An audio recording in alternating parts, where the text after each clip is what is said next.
Вітаю, друзі! Відверто кажучи, я не дуже високої думки про розумові здібності нашого президента. Він доводив це неодноразово, більше того, і діями, і словами. Ну, наприклад, відома історія, коли він пообіцяв 3000 ракет, хоча всі експерти казали, що якщо Україна зможе зробити 300 ракет на рік, це буде неймовірне досягнення, але ні, він пообіцяв 3000, навіть знаючи, що, або не розуміючи, що їх не буде. Потім обіцяв блекаут в Москві, хоча зрозумів, що не буде. Ну, не буде цього блекауту, він не може цього зробити.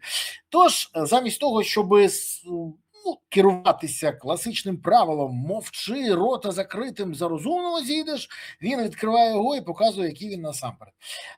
Головне в цій історії не створювати собі ілюзій. Ми ж знаємо, наприклад, коли ти критикуєш Зеленського, він замість того, щоб зробити висновки і виправитись, почне тупати ножками та верещати: «Татаров, зроби що-небудь!» Татаров біжить до СБУ, ДБР, Нацполу, ДСР, ще кудись добігає, дає команди, людина починає пресувати або щось створювати, і ще він починає волати: «Закрийте рота йому інакше!» Створюють фейки, розкидуються по телеграм-каналах, але це не працює.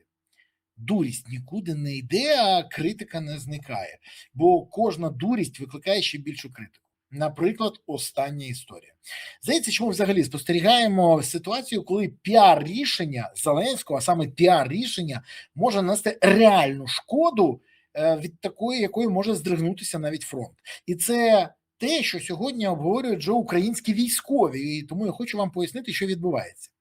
З'явилася інформація, і це була публічна інформація, про те, що Зеленський передав королю Великої Британії Чарльзу III iPad з доступом до системи моніторингу бойових дій у режимі реального часу. Щоб ви розуміли, це не просто карта, на якій просто стрілочками щось там відбувається, там можна побачити все.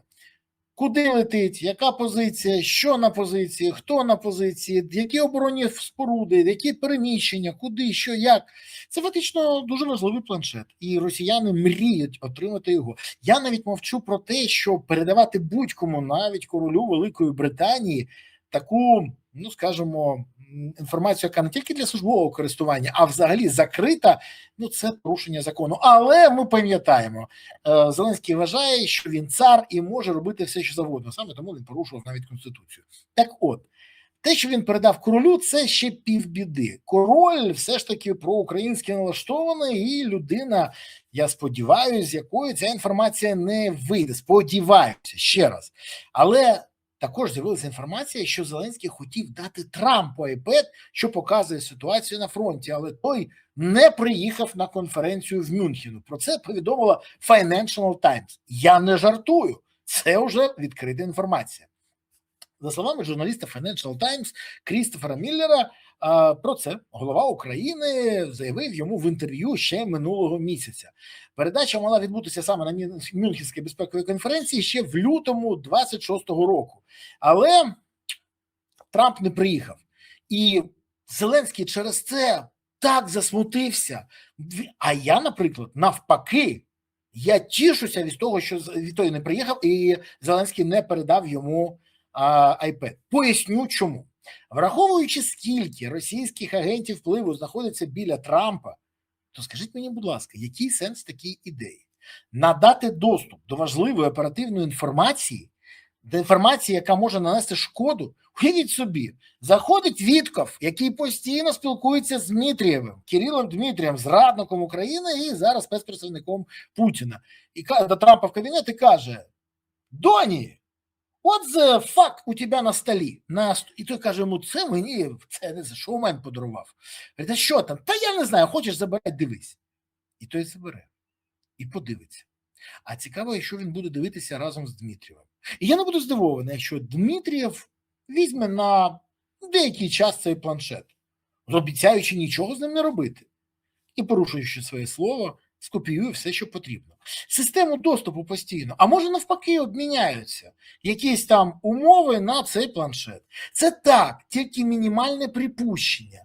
І ви розумієте, що тоді буде в руках у наших ворогів? Ні, вони і так моніторять нас.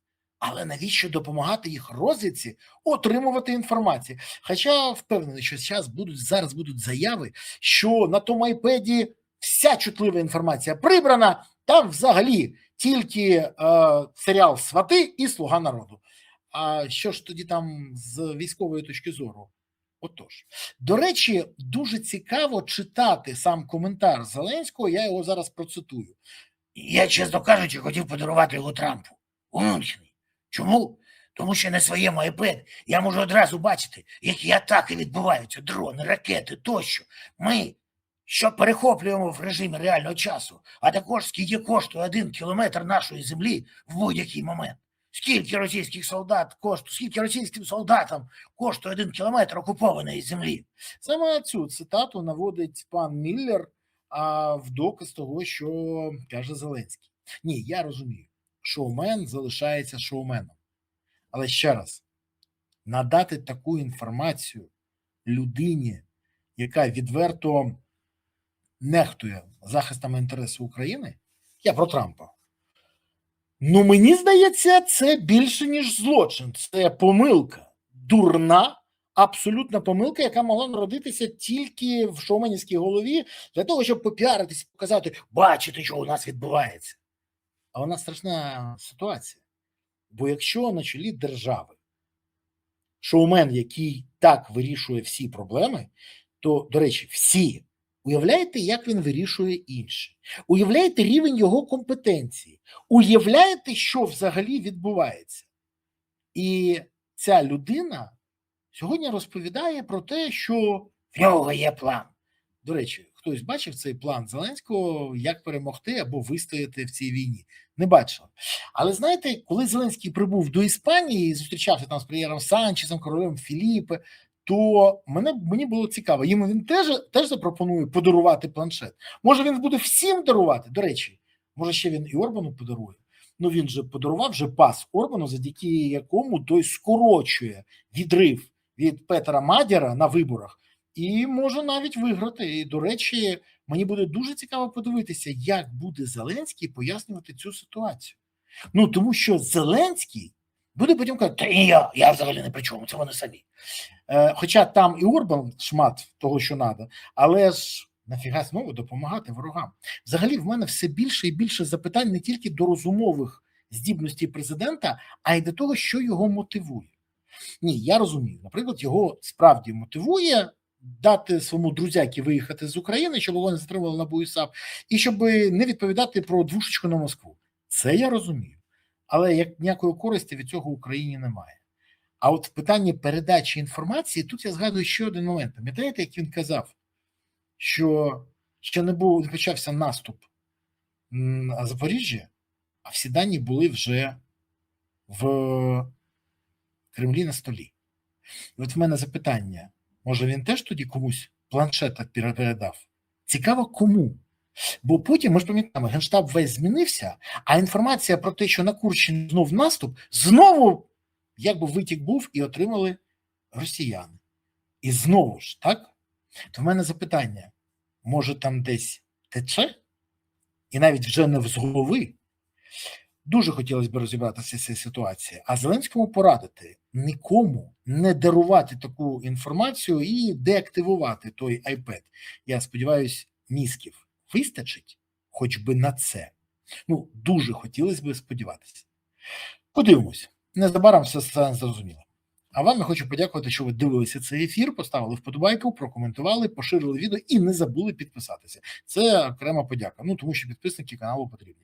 Ну і як завжди, дякую вам за те, що ви підтримуєте ЗСУ. Донатите на ЗСУ, приєднуйтесь до ЗСУ, допомагаєте ЗСУ. Бо ЗСУ – це єдина сила, яка запорукує того, що Україна є майбутнє. Є ЗСУ, є майбутнє. Не буде ЗСУ, не буде тільки майбутнього, України не буде. Тому гуртуємо всі навколо інтересів ЗСУ, щоб у України було майбутнє. Гуртуємось навколо інтересів ЗСУ, бо це те ж саме, що гуртуватися навколо інтересів України. Дякую вам. Па-па.